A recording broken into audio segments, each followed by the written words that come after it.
Showbiz was released in October 1999 and sold 700,000 copies worldwide. The first song from the new album was called Sunburn, which represented how the world was becoming more and more isolated. A lack of religion and spirituality in kids growing up in this day and age, you know what I mean? And everyone's using computers and technology and stuff to get in touch with each other. And I think there's a big feeling of being cut off at the moment when you're at home on your own, do you know what I mean? I think that's where I come from. In 1999, just before Showbiz was released, Muse went on their first world tour, which included Glastonbury and the Woodstock Festival. I think the main problem with Woodstock was just the fact that everything was so spread out and you had to walk like 2 miles to get from one stage to the other. We just can't bother to do it. Glastonbury was really cool. It was a real shock, really, to see, because the whole tent was packed. We didn't expect that, and everyone went nuts. About 2 minutes before we played, it was absolutely empty. There was no one there, and we were going, oh my God, there's about 8 people sitting down, lying down, sunbathing. And then about 1 minute before we played, it just about 5,000 people just like filled it up like that, and then it all spread out further than that, which was really nice. It was a real big surprise to know that to see that all the gigs we've been doing around the country had been sort of people have been listening and noticing. You know. Scott McKenzie toured with Muse for 9 months as part of the back line team, working as a guitar technician. He recollects his time with Muse on tour. I have a friend of mine who was a tour manager, and he was looking at this band that he'd heard about called Muse, and he played me a little bit in his car. Like one day we'd met up, and he was just basically playing me through a couple of tracks of this new band that he was going to work with, and you know it sounded quite interesting. So I said to him and said, like, you know, if there's any sort of backline work available, that I would be interested, and he said okay, fine. And then I ended up meeting him again a few months later, and he was still talking about the same band. He was still, you know, he'd met up with them a couple of times, and you know, it was all looking like it was going to sort of fall into place. And so again, I sort of like reiterated that I was interested in working with the band. I quite liked what I was hearing, you know. Then from there, it sort of kind of went step to step, and he got me in on a gig, which was basically purely to fill in because someone couldn't make it. Due to illness, as far as I know, they were unable to make the show, and so I just filled in for them, and that was the first time I literally came across Muse, and you know, it in a word, it blew my mind. Well, the first time I met them about 3 days before the show, and it was in a rehearsal room in London. At the time, basically, you had a band that was still a very early stage in their career, even though they'd been touring as immensely as they had. You know, there was still a lot of things being done in a very long-winded way round. You know what I mean? They could be simplified. They seemed very, I suppose, quite shy, like, because you know it was still quite a new thing to them. They were aware that they were on a you know, a trip of a lifetime, but you know, you've got all these people that are suddenly coming at you going, right, do this way and do this way, and like, you know, etc. Right, and they're a bit like, sort of like, you know, they don't know what to take as being right or wrong. It's always pretty difficult when a band first starts touring. By that I mean proper touring, not jumping in a rusty transit van and going to Slough Poly. It's very important to get the right people around you when you do that.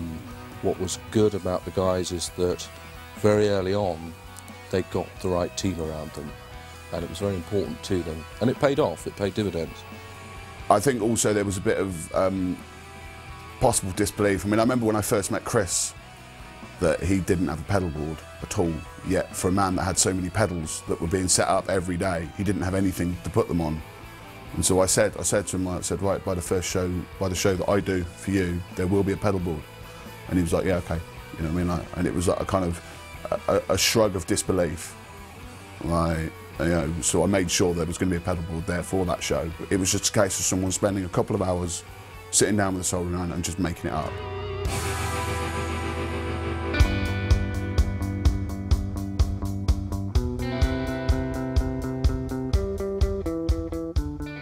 I looked after Chris, his bass rigs, just generally making sure everything ran smoothly for them on stage.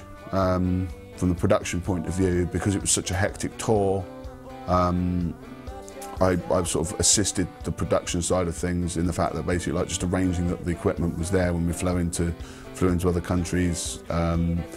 You know, we were handballing quite a lot of stuff through airports, which is where you're taking specific things that, you know, they can't supply in those countries. And like, I think on some shows we were carrying up to 40 items through an airport, like, you know, which, you know, we would get to the show and then we would combine that with the backline that we've hired out there, which would be drum kits and whatever. So, you know, you're seeing stuff that, you know, like you've never seen before, and you've got to turn it into a rig that, you know, the band would recognise and work with, right, which at times could be entertaining.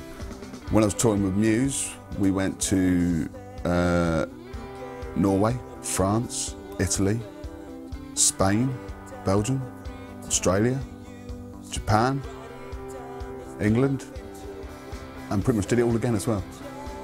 I think I've seen them probably 60 or 70 times, you know, in 9 months. It was a roller coaster, right? And like so much happened in such a short space of time. Like, although 9 months seems a long time, it's not when you're, you know, doing that kind of thing, you know, especially when you're changing the country every day, or, you know, like kind of, I mean, I think in that period we did somewhere in the region of about 46 festivals, like in the space of like 7 months. Chris was always very much a family man, you know, totally devoted to his girlfriend at the time he's now married to, which in this kind of job is a very honourable thing to do, you know. It's like, you know, because it can be very hard, because you do spend a lot of way of time from home, like, you know, and, you know, it's really nice when you come across people who are like that. Yeah, when I first met Dom, I suppose, yeah, cheeky chappy, right, you know, good fun, right, mischievous streak.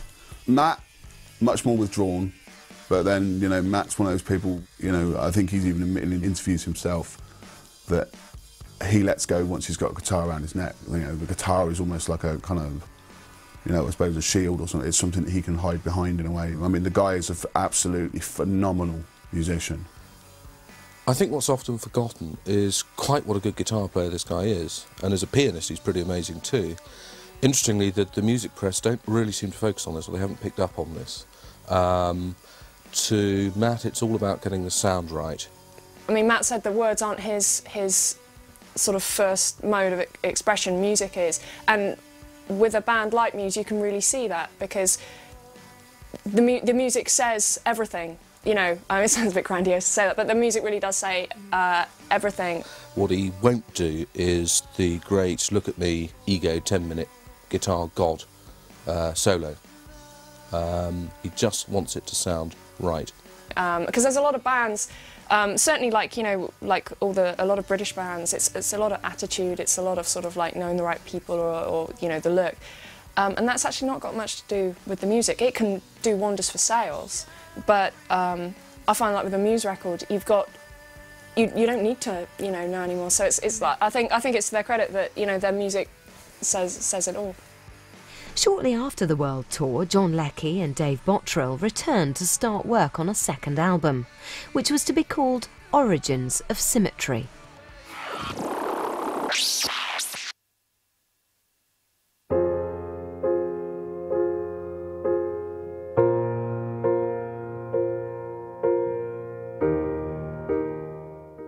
Towards the end of the bit that I did, they were writing songs that became Origins of Symmetry. Some of the songs that were already around in the set became Origins of Symmetry. It got quite confusing though, because for ages when they used to name songs, they used to name them things like New One and New One and New One. Like, you know, and if those songs had different tunings, it got quite confusing, because, you know, you had to think, right, okay, which one are we on now?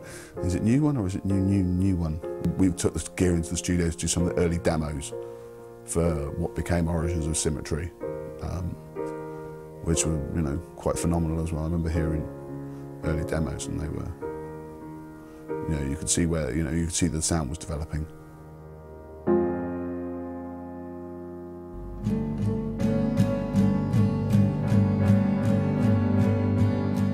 March 2001 saw the release of their first single from the new album called Plug-in Baby. The track marked a departure from the old Muse sound and made it to 11 in the UK charts. Shortly after, a second single, Newborn, was released.